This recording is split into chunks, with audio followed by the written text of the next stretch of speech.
Monsieur Engels, bonjour. Pouvez-vous nous expliquer ce qui se passe actuellement avec le secteur biotechnologique parce qu'on voit quand même qu'il y a une correction depuis depuis l'été en fait. Qu'est-ce qui se passe avec? Je dirais la correction principale, la raison principale de la correction, c'est évidemment ce qu'a dit Hillary Clinton sur le secteur pharmaceutique au sens large, c'est-à-dire qu'elle veut de manière un peu démagogique faire pression sur le prix des médicaments pour réduire le coût de la santé publique pour la sécurité sociale. Et donc toutes les valeurs biotechnologiques, mais pharmaceutiques également, ont subi une pression de la part du marché parce que l'on pensait qu'à terme, le prix des médicaments serait sous pression. Et comme le principal élément de valorisation d'une valeur pharmaceutique ou biotechnologique, c'est le prix du produit qu'elle va pouvoir vendre, lorsque les prix des produits pourraient baisser à l'avenir, ça a un impact négatif sur le cours. À quoi veillez-vous quand vous investissez dans une valeur biotechnologique? L'élément fondamental, ça peut paraître un peu étonnant, c'est la position de cash de l'entreprise. Parce que les valeurs biotechnologiques, comme elles sont toutes en phase de développement, de recherche et développement, n'ont pratiquement pas de chiffre d'affaires, donc brûlent du cash tous les mois. Et il faut absolument être certain que la société dans laquelle vous investissez ait du cash au moins pour les 18 à 24 prochains mois. Parce que lorsque le cash sera épuisé, ils vont devoir faire soit appel aux banques, soit appel au marché.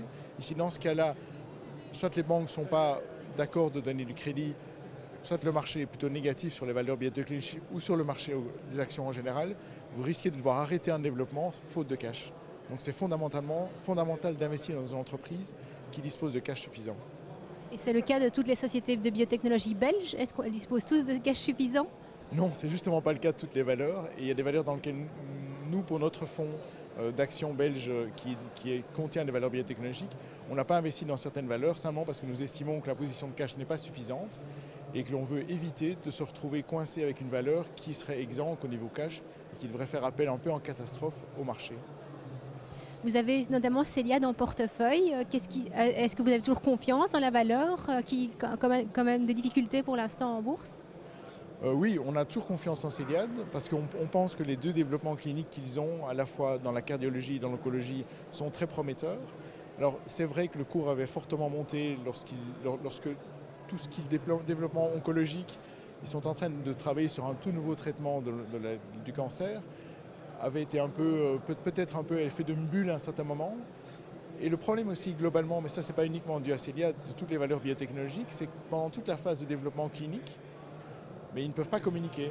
Donc les patients sont traités, les patients suivent leur traitement, les informations, les données arrivent, mais ils ne peuvent pas communiquer tant que la totalité de la phase clinique n'est pas déterminée.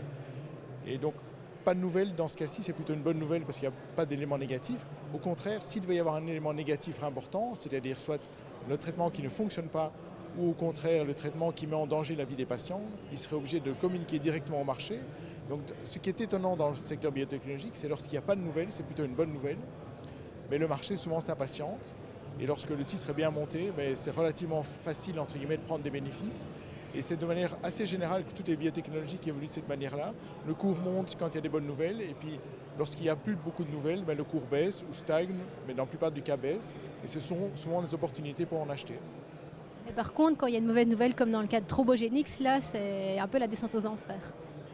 Oui, je dirais que le cas de Trobogénix, c'est assez différent et c'est aussi une chose dans laquelle vous devez faire attention lorsque vous investissez en biotechnologie, c'est que c'est un métier totalement différent de développer des médicaments ou des technologies et après de les commercialiser. Et ce qu'a voulu faire Trobogénix, c'est de faire le tout, de se dire on a pu le développer le produit est prometteur, est approuvé, on va le commercialiser nous-mêmes. C'est un monde totalement différent. Vous parlez avec d'autres personnes, d'autres praticiens, d'autres ophtalmologues, d'autres médecins, d'autres chirurgiens. Vous avez aussi toute la problématique de remboursement qui est excessivement compliquée. En Europe, compliquée parce que dans tous les pays, le remboursement est différent, avec une autre autorité de remboursement. Aux États-Unis, c'est encore plus compliqué, même si c'est un pays unique, c'est aussi très très compliqué. Et ce n'est pas du tout le même métier.